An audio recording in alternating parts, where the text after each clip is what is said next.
faleminderit dhe tani do të vijojmë.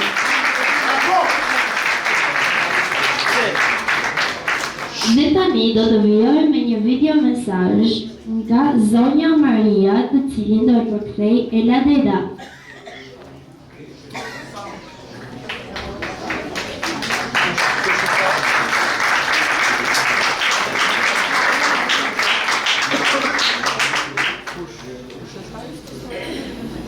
Buongiorno a tutti.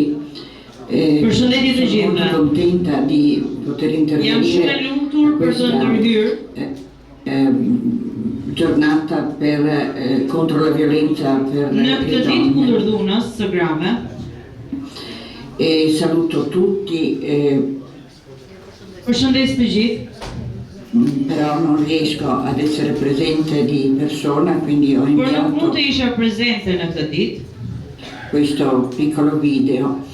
Përgatita këtë video të vogël. Ringrazio molto l'associazione Nejat.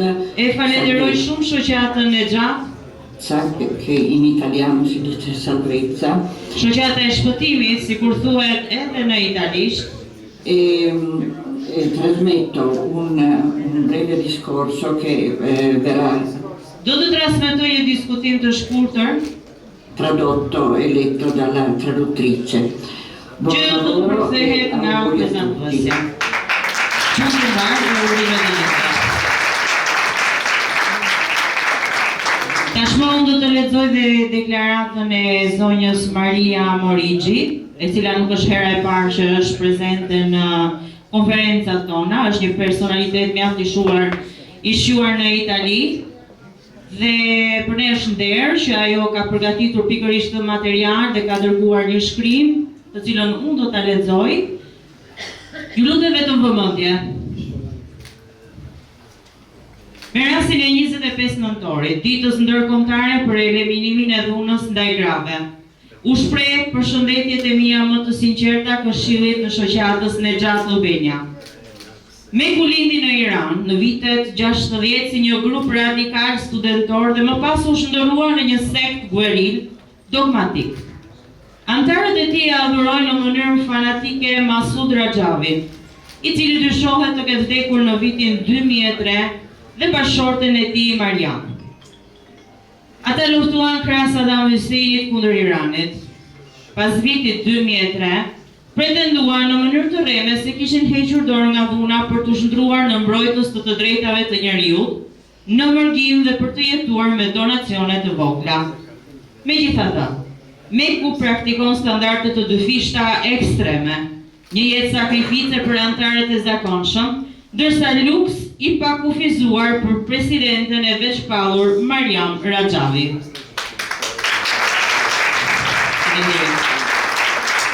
Kjo hipokrizi e shëmtuar dhe këto standarde të dyfishta shfaqen edhe në trajtimin e grave brenda kampit Ashraf 3, ku anëtarët përfshin gratë, i nënshtrohen një militarizimi të rrept, me orare të pandryshueshme, shpesh të privuar nga gjumi dhe të sëmur. Që nga koha kur Meku ishte në Irak, antarët ishin të detyruar të bënin betim të celibatit të përjetshëm. Kush ishte i martuar duhej të divorcohej, ose të betohej se nuk do të martohej dhe nuk do të kishte fëmijë. Çiftet u detyruan të ndaheshin me forcë.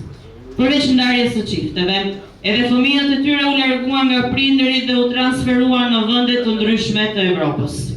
Shumë nëna nuk morën më asnjë informacion për fëmijët e tyre.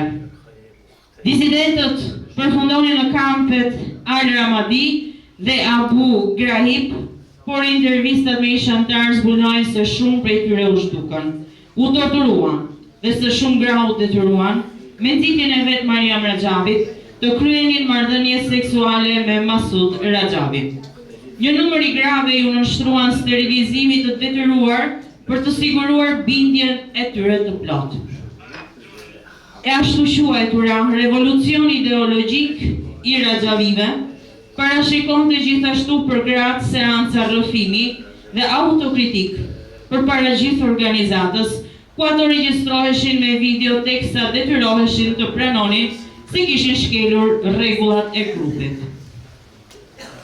Një formë dhune e pa precedent që i privoi gratë nga çdo autonomi dhe liri, si dhe nga dashuria e familjes natyrore dhe kujdesi ndaj fëmijëve.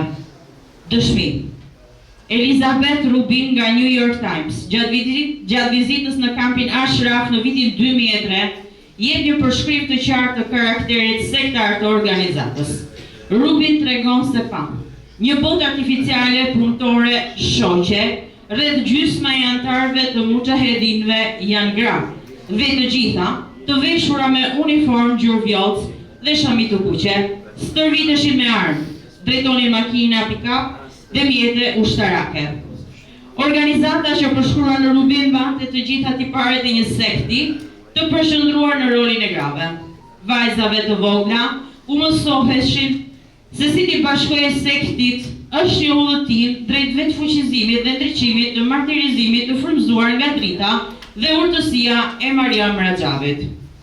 Gazeta satirike franceze Le Cardinal Enkajne ka publikuar se Mariam Rajavi është një grup rojesh personale ku kishin marrë me qira një resort spa të tërë në Vigit Francës, duke shpenzuar gati 29.000 euro në para për masazhe, terapi me bark dhe hidroteknik. Vitin e mëparshëm Rethi Rajavit kishte shpenzuar mbi 130.000 euro në total për udhëtime.